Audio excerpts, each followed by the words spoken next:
Give a man a gun and he can rob a bank. Give a man a bank and he can rob the world.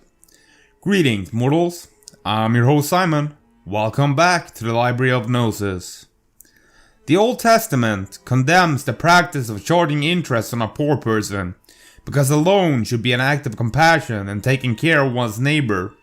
It teaches that making a profit of a loan from a poor person is exploiting that person.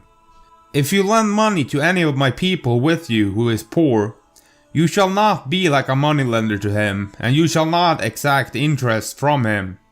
If you take your neighbor's cloak as a pledge, return it by sunset, because that cloak is the only covering your neighbor has.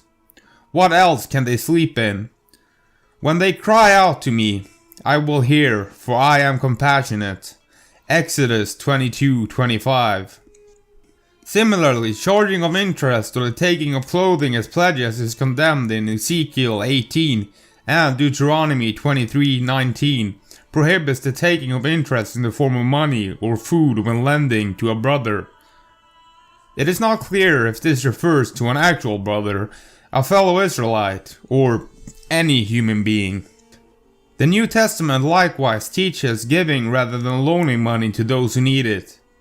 And if you lend to those from whom you expect repayment, what credit is that to you? Even sinners lend to sinners, expecting to be repaid in full. But love your enemies, do good to them, and lend to them, expecting nothing in return. Then your reward will be great, and you will be sons of the Most High. For he is kind to the ungrateful and wicked.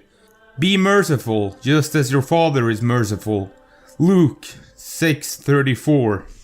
What I mean when I say that modern banking is satanic is that it is Saturnian, because Saturn is the god that rules over wealth. In my later years, I have come to the conclusion that we should strive for unity on a level where we see strangers as just another part of our larger family called humanity. Now, this might be putting it too simply. We should treat strangers as part of our larger family. This is a problem we're facing right now. We treat strangers like foes, which seems simple to me. We need to understand that our relationship to other people is a totality. No man is an island, as they say. We're experiencing an unprecedented level of wealth disparity. And this is not a coincidence, but a well-played card by our enemies. So I ask of you to step away from their economical games and start trusting your fellow kinsmen more.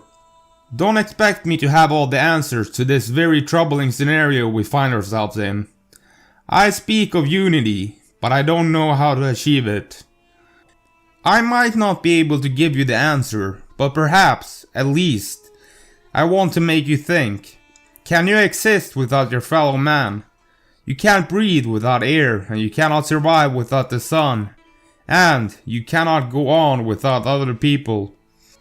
We need to understand that we are an ecology, and we need our fellow man to go on. To me, it seems like greed is one of the biggest problems the collective of humanity is facing at the moment. Satanism is worship of the ego, the will of the ego over God's will. And of course, if you worship yourself, you will try to collect as much wealth as possible. Greed is one of the 7 deadly sins, of course. Greed is the inventor of injustice, as well as the current enforcer. Julian Casablancas. Thank you for watching. I'll see you next time, mortals.